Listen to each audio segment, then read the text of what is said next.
બોટાદમાં સરકારી હાઈસ્કૂલ ખાતે જિલ્લા કક્ષાનો 80મા સ્વતંત્રતા પર્વની ભવ્ય ઉજવણી। બોટાદમાં શિક્ષણ મંત્રી રીવાબા જાડેજાએ ધ્વજવંદન કરી રાષ્ટ્રધ્વજને આપી સલામી। શિક્ષણ મંત્રી રીવાબા જાડેજાએ બોટાદ જિલ્લાના નાગરિકોને સ્વતંત્રતા પર્વની પાઠવી શુભેચ્છાઓ। શિક્ષણ મંત્રી, કલેક્ટર, એસપી સહિતનાએ પોલીસ પરેડનું નિરીક્ષણ કર્યું। વિવિધ કૃતિઓ રજૂ કરતા ટેબ્લોનું પ્રદર્શન કરાયું। વિવિધ શાળાઓના વિદ્યાર્થીઓ દ્વારા સાંસ્કૃતિક કાર્યક્રમો રજૂ કરાયા। વિદ્યાર્થીઓ દ્વારા રજૂ કરાયેલા સાંસ્કૃતિક કાર્યક્રમોએ આકર્ષણ જમાવ્યું। ધારાસભ્ય શંભુનાથજી ટુંડિયા, ધારાસભ્ય ઉમેશ મકવાણા, જિલ્લા પંચાયત પ્રમુખ પાયલબેન માથોડિયા સહિત આગેવાનો ઉપસ્થિત રહ્યા હતા।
जय हिंद श्रीमान स्वतंत्रता दिन परेड समारोह पर 5 अधिकारी 154 आधारित परेड पर परेड निरीक्षण के लिए तैयार है। स्वतंत्रता पर्वनी खूब हृदयपूर्वकनी अढळक शुभकामनाओं पाठवुं छुं। आजना आ स्वतंत्रता पर्वना कार्यक्रमમાં ઉપસ્થિત માનનીય પ્રમુખ શ્રી જિલ્લા પંચાયત બોટાદ બેન શ્રી પાયલબેન, માન્ય ધારાસભ્ય શ્રી, આ દેશ રહેશે, આ દેશની સંતાન રહેશે અને તેમના માટે આપણે આપણી આજ હોમવાની છે, જેથી આવનારી પેઢીઓને આવતીકાલ સુરક્ષિત, ઉજ્જવળ અને વિકસિત રીતે એ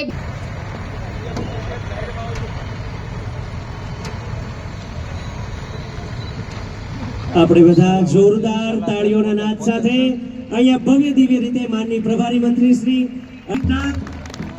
જિલ્લા પોલીસ અધિક્ષક શ્રીના માર્ગદર્શન, જિલ્લા પોલીસ પરિવાર સુંદર મજાની કાર્યક્રમ સ્વરૂપા એવી પ્લાટૂન નંબર 4 જોરદાર તાળીઓ પોલીસ મહિલા પ્લાટૂન પીએસઆઈ શ્રી જેએસ। સૌપ્રથમ તો આ 80મા સ્વતંત્રતા પર્વની દેશ અને દુનિયામાં વસતા તમામ ભારતીયોને હૃદયપૂર્વકની શુભકામનાઓ પાઠવું છું। આજ રોજ 15મી ઓગસ્ટનો આ સંપૂર્ણ ઉર્જાસભર કાર્યક્રમ બોટાદ જિલ્લા એટલે કે પ્રભારી જિલ્લામાં સંપન્ન થયો। ખૂબ સારી રીતના જિલ્લા વહીવટી પ્રશાસન, પોલીસ ડિપાર્ટમેન્ટ અને સર્વે ટીમો દ્વારા શિક્ષણ વિભાગને સાથે રાખીને આ કાર્યક્રમ છે એ ખૂબ સરસ રીતે ઉત્કૃષ્ટતાથી વિવિધ કૃતિઓ સાથે અહીંથી રજૂ કરવામાં આવ્યો। રાષ્ટ્રધ્વજને સલામી અને છેલ્લે અંતમાં વૃક્ષારોપણની સાથે આ કાર્યક્રમ છે પૂર્ણ થયો છે। હું આપ સૌ નગરજનોને પણ આપના માધ્યમથી, આ મંચના માધ્યમથી હૃદયપૂર્વકની શુભકામનાઓ પાઠવું છું।